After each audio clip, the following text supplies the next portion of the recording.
Osep melihat ada sosok wanita memakai gaun pengantin berwarna putih dengan wajah yang hancur dan lehernya yang seperti patah.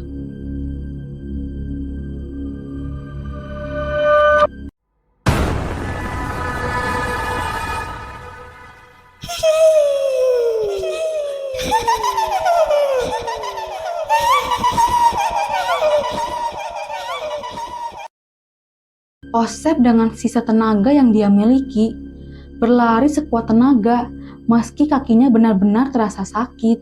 Sampai Osep tidak sadar bahwa Osep terus berlari memutari tempat yang sama. Setelah beberapa saat, Osep baru menyadari bahwa dia tidak beranjak dari tempat itu.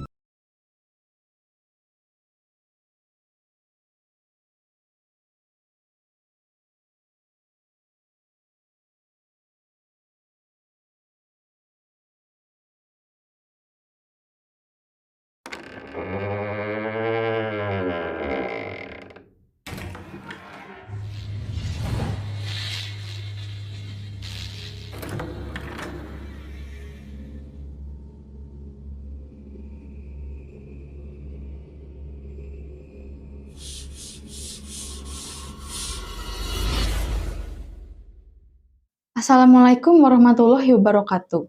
Halo sahabat Detmis, selamat datang di channel Detmis 73 bersama saya Dita dalam episode Misban, Misteri Kota Bandung.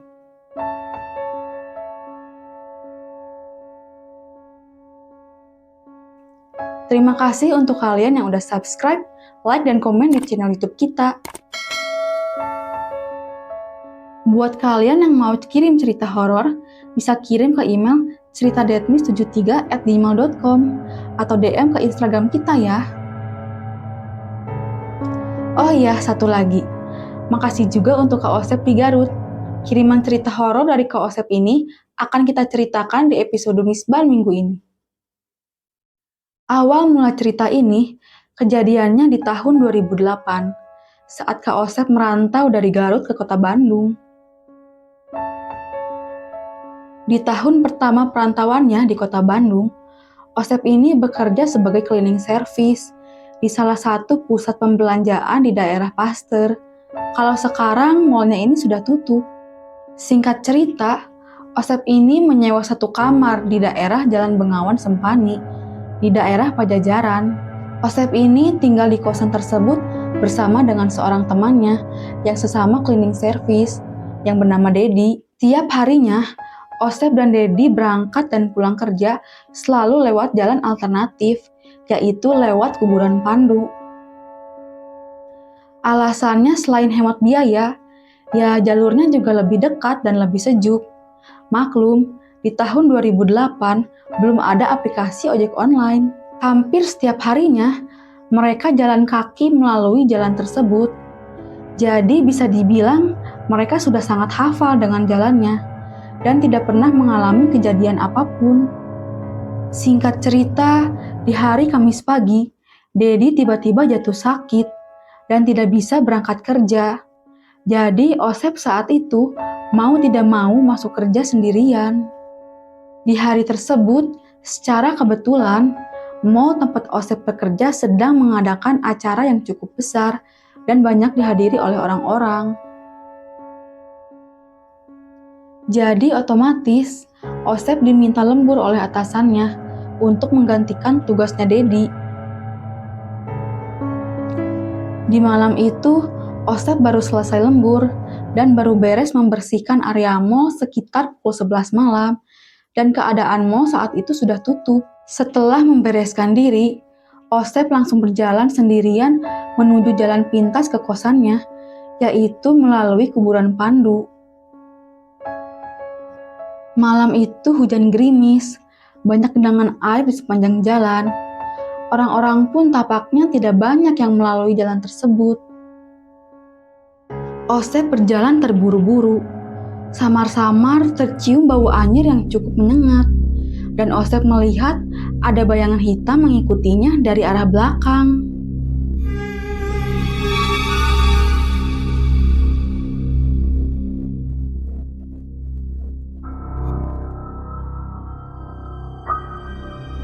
Tapi anehnya, begitu Osep membalikan badannya, bayangan tersebut menghilang. Secara perlahan, Osep terus melangkahkan kakinya. Kali ini Osep mendengar ada suara wanita yang tengah menangis.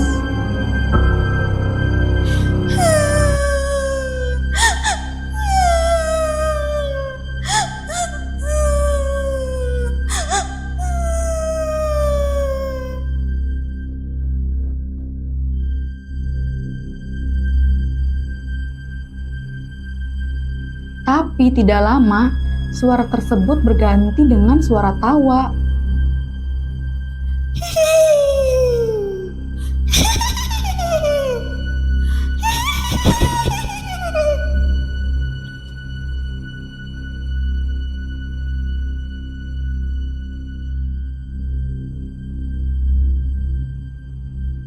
Osep langsung bergidik ketakutan sambil lari sekuat tenaganya.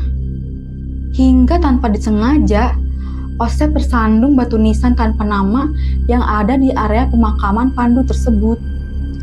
Kakinya Osep saat itu terkilir karena terjatuh cukup keras. Osep sempat berteriak minta tolong, berharap ada pengendara motor yang kebetulan lewat sana. Tapi sayangnya, setelah menunggu beberapa saat, tidak ada satupun orang yang melewati daerah tersebut.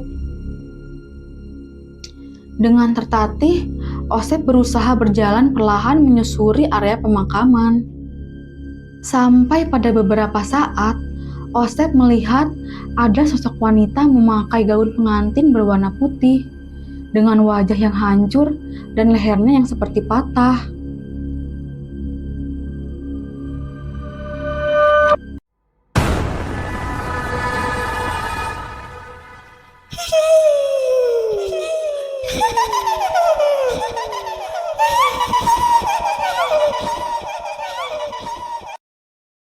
Osep dengan sisa tenaga yang dia miliki, berlari sekuat tenaga meski kakinya benar-benar terasa sakit.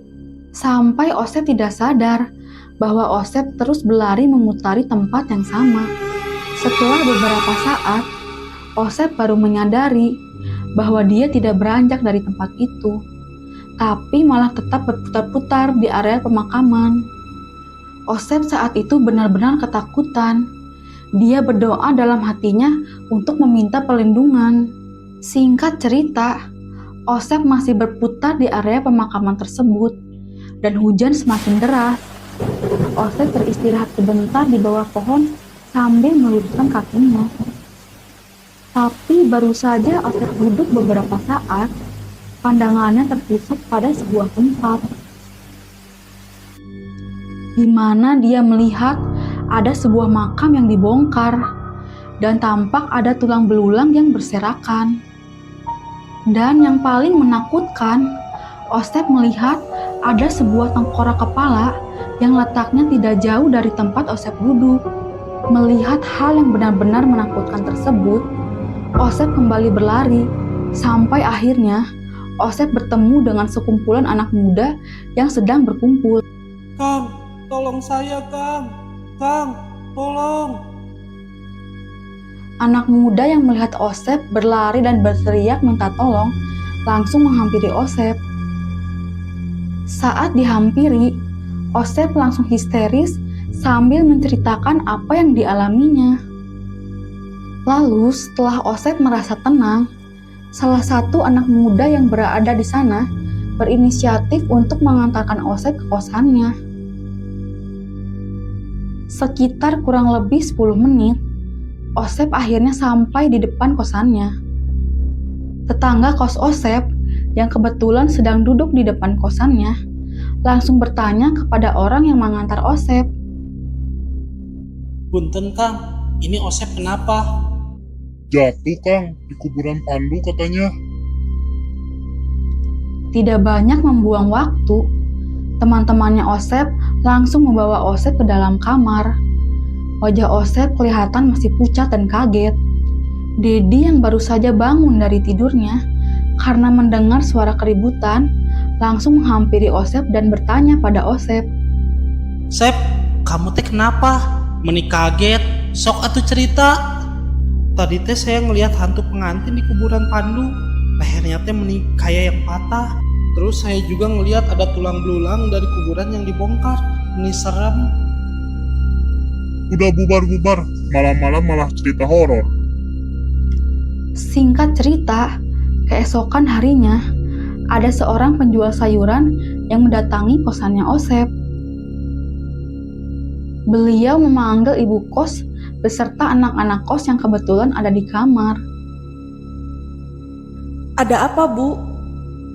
Semalam sekitar jam 3, waktu saya mau jualan ke pasar, saya teh ngeliat ada perempuan duduk di kursi rotan, pakai baju panjang warna putih, mirip kayak orang mau ke pesta. Ibu nggak nanya itu siapa? Ibu teh nanya, tapi nggak dijawab, malah ketawa-ketawa. Jadi ibu tinggal pergi. Karena tidak ada satupun yang mengetahui siapa sosok wanita tersebut, akhirnya mereka kembali ke kamar kosnya. Sempat ada perasaan tidak enak begitu Osep mendengar sosok tersebut. Menjelang siang hari, Osep yang masuk shift kerja siang bersama Dedi, sepanjang perjalanan lebih banyak melamun.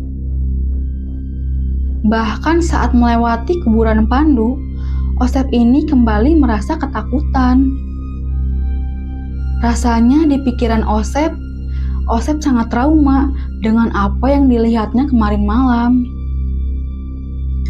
Singkat cerita, setelah Osep selesai kerja dan sudah waktunya pulang, cuaca kembali tidak bersahabat.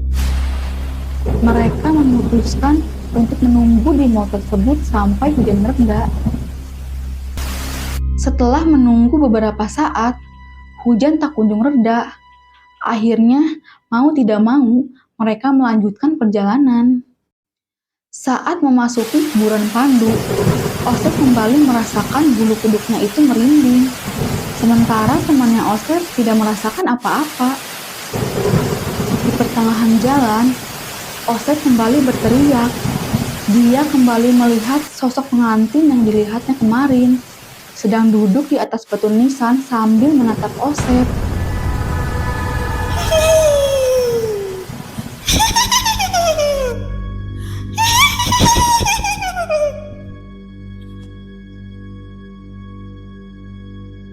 Osep langsung berlari sekuat tenaga, meninggalkan Dedi yang kebingungan karena sama sekali tidak melihat apa-apa. Singkat cerita, Osep sudah tiba duluan di kosannya. Osep langsung berjalan menuju kamarnya di lantai 2 dengan tergesa-gesa. Saat Osep melewati tempat jemuran, langkah kaki Osep tiba-tiba terhenti ketika melihat sosok pengantin berbaju putih tersebut.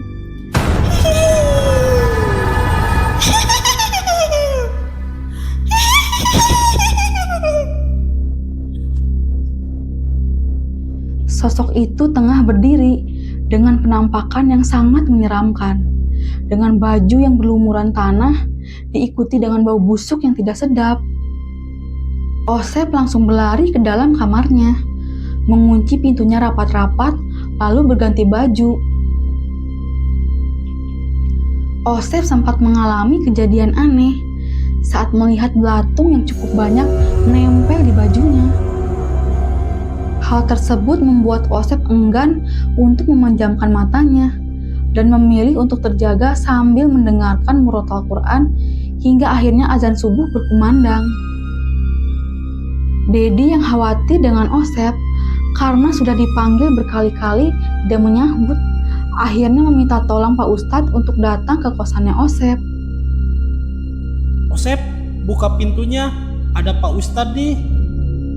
Assalamualaikum, Sep. Pintunya dibuka ya. Bapak mau ngobrol sama Osep. Saat itu, Osep akhirnya membukakan pintu. Osep dibacakan doa, juga diberikan nasihat untuk lebih mendekatkan diri kepada Yang Maha Kuasa, dan juga harus berani melawan rasa takutnya. Setelah beberapa hari, keadaan Osep pun membaik. Semenjak kejadian tersebut, Osep memutuskan untuk tidak akan pernah melewati kuburan Pandu lagi. Dan alhamdulillah, sampai saat ini, Osep tidak pernah melihat lagi sosok tersebut. Terakhir kalinya, Osep pernah melihat sosok pengantin itu menampakkan dirinya di kamar mandi tempat Osep bekerja. Tapi kali ini Osep lebih berani dan melawan ketakutannya dengan membaca doa, juga tidak lari dari tempat tersebut. Dan benar saja, sesuai dengan apa kata Pak Ustadz, jika kita berani menghadapinya, maka sosok tak kasat mata tersebut akan menghilang dengan sendirinya. Terima kasih banyak buat Ko Osep yang sudah berbagi cerita horornya. Dan terima kasih juga untuk kalian yang sudah menonton dan mendengarkan cerita ini sampai dengan selesai.